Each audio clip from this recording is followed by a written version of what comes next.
We took a trip to go camping for a few days at Memaloose State Park on the Oregon side of the Columbia River.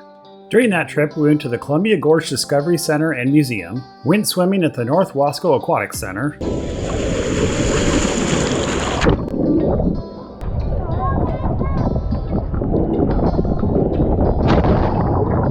visited Sorosis Park, took in some views from the surrounding area there, went down to Memaloose State Park to play in the water at the Columbia River, had a picnic and played frisbee at Deschutes State Park, and headed a short ways up the road back to the Washington side of the river to visit the American replica of Stonehenge, while also getting a view from up there.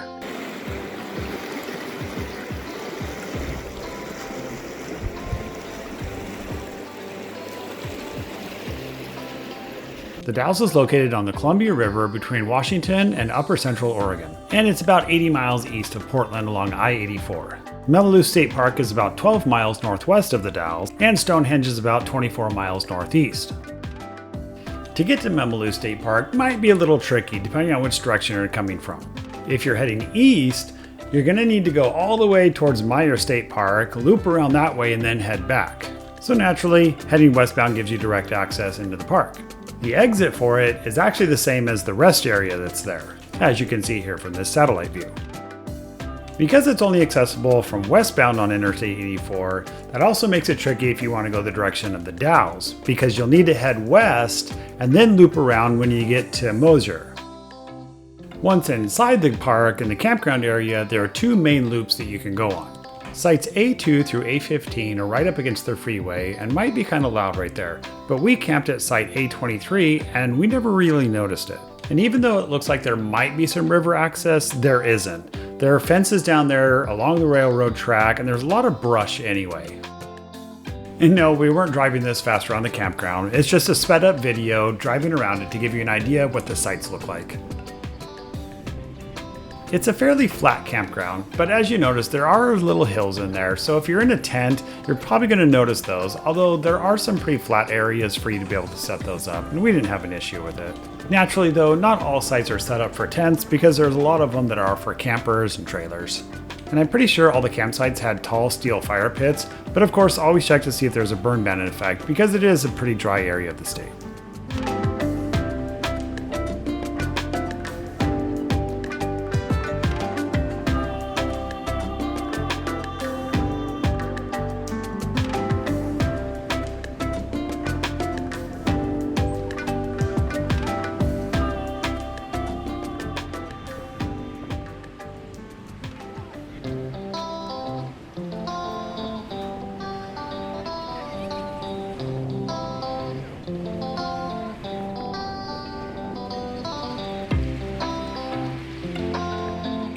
And when you come to the rest area and you enter the park and you come down that hill, if you were to keep going straight, you'd go into an overflow area.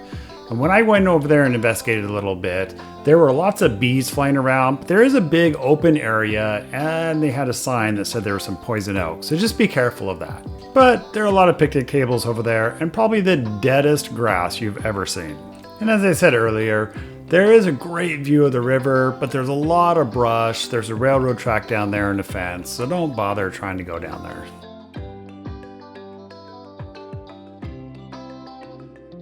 Now, they do have a playground, if you want to call it that. It has a couple swings and a small slide, but there is not much else to it.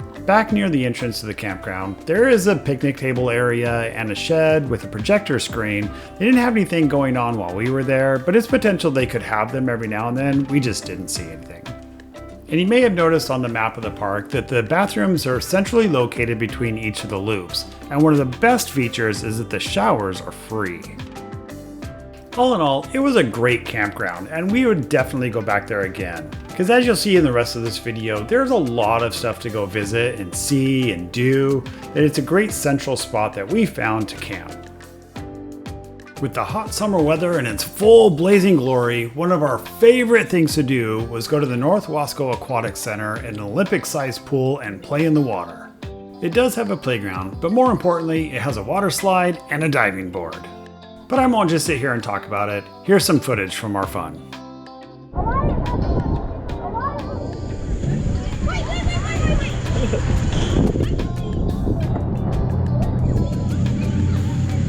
There.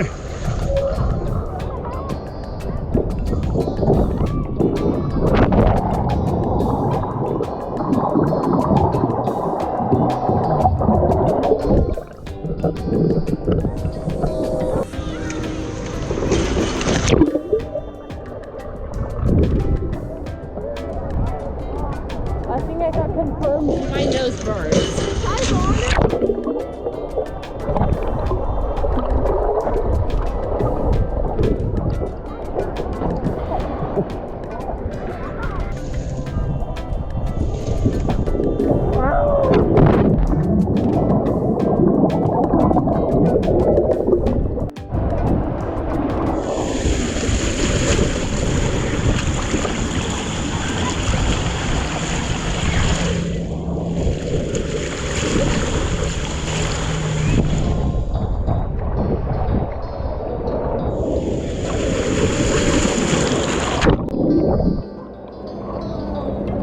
East of Memaloose State Park and just up from the Dalles along I-84 is the Columbia Gorge Discovery Center and Museum. There's a fairly inexpensive entrance fee, and in the description of this video you can find a link to their site where you can find out more information about their prices, exhibits they have going on, and even some outdoor adventures such as guided kayaking tours they have on the Columbia River. As you would expect from a place like this, there's a lot of great information about the history and culture, and I really like the fact that they had it set up in such a way that really made it more immersive. And even though it's nice and cool inside the building with the air conditioning, even on a hot day it's worth going outside to see some of the neat things they have out there. Sorosis Park is just southwest of the Dalles up on the hill next to the Columbia Gorge Community College. It's a pretty good sized park with volleyball courts, a couple baseball fields, and our favorite, an 18-hole disc golf course. But first, just across from the entrance to the park is the Mid-Columbia Vietnam Memorial, which includes a rose garden and some contact information if you want to place a rose yourself.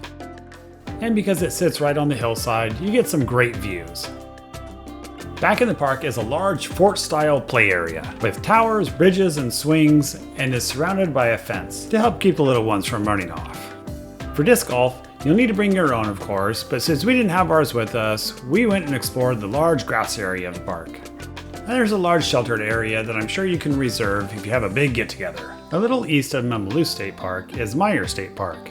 There's not a whole lot to it, but it was a good place to stop for a picnic, look for whatever we could find in the beach, and if we had some kayaks, you could take those out. And even though the water was pretty dirty, we still got in it and played.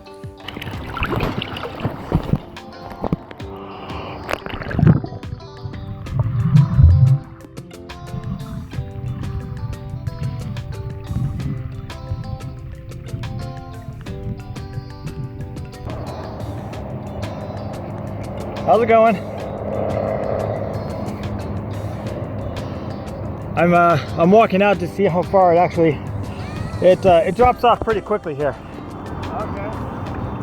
Whew, sorry, I'm tiptoeing. Heading east from the Dalles on our way to Stonehenge, we stopped at the Deschutes River State Recreation Area to have a picnic, play in the water a little bit, and throw a frisbee around. And even though we didn't spend a whole lot of time taking videos or pictures, this gives you a small idea of what that area is like.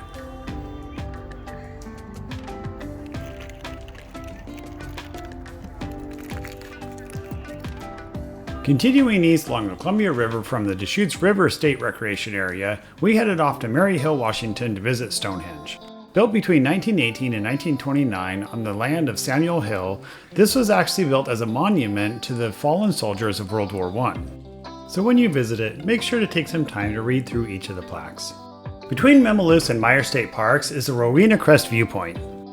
So we wound our way up the road and got some spectacular views from up there too.